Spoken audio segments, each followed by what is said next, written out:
Hazrat Anas bin Malik radiyallahu anhu states, a son of Abu Talha, who Hazrat Sulaim born, died. Hazrat Sulaim said to his family, don't notify Hazrat Abu Talha of his son's death until I myself apprise him of it. Hazrat Abu Talha radiyallahu anhu came, so Hazrat Sulaim served him supper. He ate the food and drank the water. Then Hazrat Sulaim made herself up better than before, so Hazrat Abu Talha radiyallahu anhu practiced coitus with her. When Hazrat Sulaim saw that he had got satiated and fulfilled his sexual desires, she said, O Abu Talha, tell me if some people lend someone something and then they take it back, can they show any resistance? Hazrat Abu Talha radiyallahu anhu replied, no. Hazrat Sulaim radiyallahu anha said, then you should think the same of your son. Hearing it, Hazrat Abu Talha radiyallahu anhu got furious and said, you did not inform me about my son until I got sexually defiled. He then visited Allah's Apostle sallallahu alaihi wasallam and notified him of this episode. Allah's Apostle sallallahu alaihi wasallam thereupon said, may Allah Jalla Jalaluhu bless the night you both have spent. Then Hazrat Sulaim radiyallahu anha became pregnant. Hazrat Anas radiyallahu anhu says, during a journey, Hazrat Sulaim radiyallahu anha was also along with Allah's Apostle sallallahu alaihi wasallam.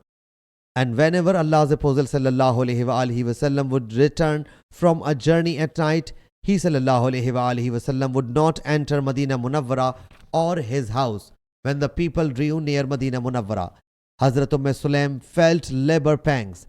Hazrat Abu Talha radiyallahu anhu stayed with her, whereas Allah's Apostle sallallahu alaihi wasallam set off. Hazrat Anas radiyallahu anhu says that Hazrat Abu Talha radiyallahu anhu said, O Allah Jalla Jalaluhu, you know well that I love to leave and enter Madina Munawwara along with your Apostle sallallahu alaihi wasallam, and you know well in what difficulty I have run into. Hazrat Sulaim radiyallahu anha said, O Abu Talha, now I am not feeling as much pain as I was feeling formerly. Let's proceed. So we set off, and when we reached Madina Munawwara, she had the labor pains and a son was born. My mother said to me, O Anas, no one will suckle his baby until you take it to Allah's Apostle sallallahu alaihi wasallam in the morning. When it was morning, I took that baby to Allah's Apostle sallallahu alaihi wasallam, and I saw that at that time he sallallahu alaihi wasallam had an instrument for branding camels in his hand. Seeing me, he sallallahu alaihi wasallam said, perhaps Sulaim has given birth to a baby. I submitted, yes. He sallallahu alaihi wasallam laid down that instrument. I brought the baby close to Allah's Apostle sallallahu alaihi wasallam and nestled him on his lap. Allah's Apostle sallallahu alaihi wasallam sent for ajwa date of Madina Munawwara, softened it in his mouth, and when that date got soft, he sallallahu alaihi wasallam put it into the mouth of the baby, and baby started sucking it.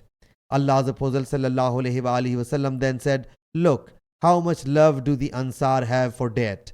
He sallallahu alaihi wasallam then kissed his face affectionately and named him Abdullah. Sahih Muslim Hadith number 6272.